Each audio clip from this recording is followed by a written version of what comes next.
네, 내일이면 제18대 대통령 선거 치러진 지 꼭 1년이 됩니다. 그동안 여야는 대선 공정성 시비 등으로 끊임없이 대립해왔고 지금도 마찬가지입니다. 대선 1년을 하루 앞두고 진단해보는 시간 마련했습니다. 먼저 국회 연결해서 지금 정치권 상황부터 간단히 정리하고 얘기 나누도록 하겠습니다. 정치부 김웅래 기자 연결합니다. 김웅래 기자. 네, 김웅래입니다. 네, 지금 여야가 이제 진단을 내놓을 텐데 먼저 새누리당 얘기부터 들어보죠. 대선 승리 1주년을 맞았습니다만 현재 전국을 봤을 때 그냥 웃을 수만은 없다 이런 분위기인 것 같은데 어떻습니까? 네, 사상 최장기로 접어든 철도 파업과 북한의 장성택 처형으로 인한 안보 위기감 고조 등 이 대내외적인 여건을 감안해 이 새누리당은 대선 승리 1주년을 가급적 차분히 보내려는 분위기입니다. 그래서인지 오늘 오전에 열린 최고중진 연석회의에서도 당 지도부는 대선 승리 1주년에 대해 특별히 언급하지 않았습니다.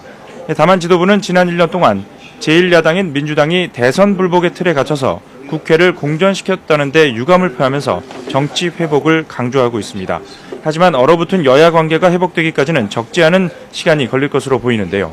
이에 따라 당내 일각에서는 새해 예산안과 각종 민생 법안 처리 등 현안이 산적해 있는 만큼 지도부가 보다 적극적으로 전국의 주도권을 잡기 위한 노력을 해 나가야 한다는 목소리도 나오고 있습니다.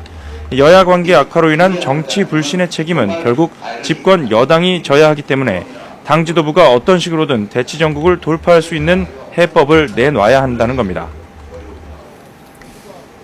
네, 민주당 분위기는 어떻습니까? 오늘 오전 회의에서 대선 1년에 대한 언급이 있었을 것 같은데요.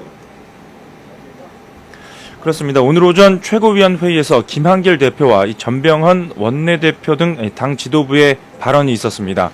우선 김한길 대표는 이제 지난 대선을 둘러싼 각종 논란을 매듭짓고 미래로 나아가야 한다고 밝혔습니다.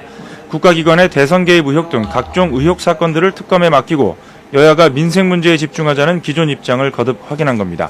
김 대표는 이어 박근혜 정부 출범 이후 청와대에서는 대선 공약이, 국회에서는 정치가 실종됐다고 비판하고 여야 정치권이 대화와 타협을 통해 민생을 되살리고 막힌 정국을 풀어야 한다고 강조했습니다. 전병헌 원내대표도 박근혜 정부 출범 이후 1년 동안 민주주의와 공약, 민생이 파괴됐다고 지적하고 국민은 대통령이 불통의 장막을 걷고 소통하기를 바라고 있다고 지적했습니다. 그러면서 국민과의 약속을 지키고 과거와의 단절을 통해 미래로 나아가기 위해서는 특검 수용만이 방법이라는 점을 거듭 강조했습니다. 지금까지 국회에서 YTN 김웅래입니다.